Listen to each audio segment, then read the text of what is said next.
Real quick. Let me bust this down. All right, I want to line this up real quick, bro. I want to straighten something out real quick. The purpose for actually getting an understanding of the Bible is to understand your history. Now, when people go to what they call ancestry.com, what is the value in ancestry.com? Why do people go there, right? They go there to learn their history or their lineage or their family tree. Now, that was made, ancestry.com was made to lie to you. It was made to lie to you because the real ancestry.com, your real history for all mankind is the King James Bible. That is the history of all mankind. That is the real ancestry.com. That is the real ancestry.com. God started man, period. It started with Adam. So what does you need ancestry.com to tell you where you come from when this one begot this one begot that one, this one begot that one, and it started from Adam? That's the real ancestry.com. You think that this is a story about people in the Bible and it have nothing to do with the people of today. No, you are the ancestors of those people. That's your ancestry of all people. The white man's ancestry is in the Bible. The black man's ancestry is in the Bible. Everybody that walked the land, they come from somebody in the Bible. They are related to somebody in the Bible. Now, the reason you never knew that and the reason that the white man can actually make something called ancestry.com is because the pastor never told you who you are and what the Bible is really about. That's the only reason that he can get away with making an ancestry.com. If you knew the truth of the Bible, you would know the Bible, or you would know the Bible's ancestry.com, and he would have never been able to pull that off. So that lets you know he haven't gave you the real understanding. That's one. Two is this. During the time of the 1700s, it was slavery. Black people or our people could not read. Israelites could not read. Our people could not read or write. That was against the law. It is books that's written in the 1700s, 1752. Anything written in those times in the 1700s were written by Caucasian people, Esau. It was written by those people, bro. In those books, you're going to find out that they knew who you were. So a lot of those books hold the truth because they know who you were. They documented who you were in those books. So that lets you know that they know who you are, bro. This ain't nothing that they don't know. This is something that you don't know. They done read the book backwards and forwards. That's why they lied to you. That's why you was never told Christ is black. You learn two things in church, bro. It's two things you learn for sure. They definitely make sure that this is stamped in your head.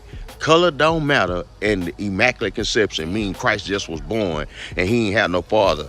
He ain't come out the loins of nobody. That's what they try to make it seem like. That kills the bloodline, bro. What man that you ever know that walked the land never came out of man's loins? That kills the bloodline. See, if you don't know the color of Christ and you don't know the bloodline he came from, you not gonna know he your color from your bloodline. That's why you lied to about that part. That's why they lie to you about that part, bro. That's a big part of the story. That's why they lie to you about that part, bro. And that's why they can pull off of ancestry.com, because you don't know the bloodline. You don't know that you come from the bloodline of the Messiah. Meanwhile, the Jewish man that stole your whole identity. Watch this here. He's Jewish. Watch this. If I say you a child or you childish, is that the same thing? No.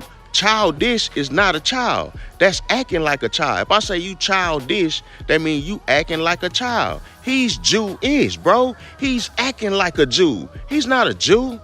He's not a Jew. He's not the Jew of the Bible. So since he acting like a Jew, then who is the real Jew? You was never told that by Pastor Shifty. He never told you that. He never told you that you are the real Jew of the Bible. Now, when you Google the nationality of the Messiah himself, it's going to say he's a Jew. When you read in the Bible the color of the Jews, it's going to say black. Meanwhile, he telling you color don't matter. He telling you color don't matter when it's several scriptures in the Bible that describe these people's color.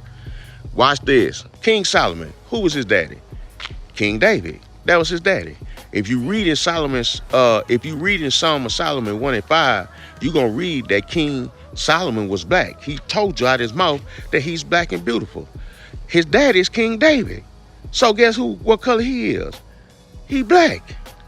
Now we know King David and King Solomon is black. Google the lineage of Jesus Christ.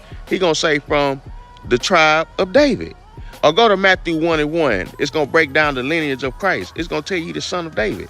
He the son of David. He come from David. King Solomon, they all come. So fam, that means Christ is black. Outside of Revelation 1:14, outside of Daniel 10:6 saying that he is black, I just showed you that he came from the lineage of black people. I just showed you that, bro. Outside of the scripture, I ain't even go to the scripture.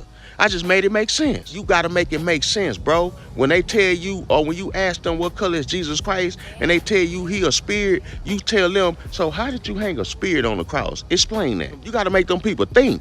How did you hang a spirit on the cross? How do you do that? No, bro, he was a man. He walked the land. So every man that walked the land had a color, bro. It's no man that ever walked the land that did not have a color. These people had colors that walked the land. You talking about color don't matter. What you mean? It don't matter what color Moses was? It don't matter what color Paul and all them people was? No, bro, it does matter. How does that even sound? You understand what I'm saying? So we got to really get to understanding, bro, of what's really been going on. And the reason why we teach, bro, is not to show another person that we got more knowledge than them. It's not to hold something over their head or to think we better than them, be holier than all. You learned that in Christianity. No, bro. It's not about that. It's to wake our people up from severe brain damage. When I say severe brain damage, I'm talking about look at how the women is acting on social media. They are severely brain dead, bro. When it comes to, that's why the scriptures say that. It say, he that wandereth out the way of understanding shall remain in the congregation of the dead, bro. You walking dead, he already dead. You just don't know it yet because you eating the wrong thing. Next thing you know, you're gonna have issues because you going out on the Sabbath when he say he gonna kill you for that, etc., etc., etc., bro. So this is a life-saving situation, bro, when we come out with these scriptures and bring them out. We trying to save people's life, bro. You understand? We can keep this knowledge and just keep going. The scriptures say, if a man be ignorant, let him be ignorant. We teach this because we love our people, bro. This ain't got nothing to do with trying to cap and all that type of stuff. That's what them people do in Christianity. Not the real Israelites that walk the land, not the real gods that walk the land, bro. Shalom.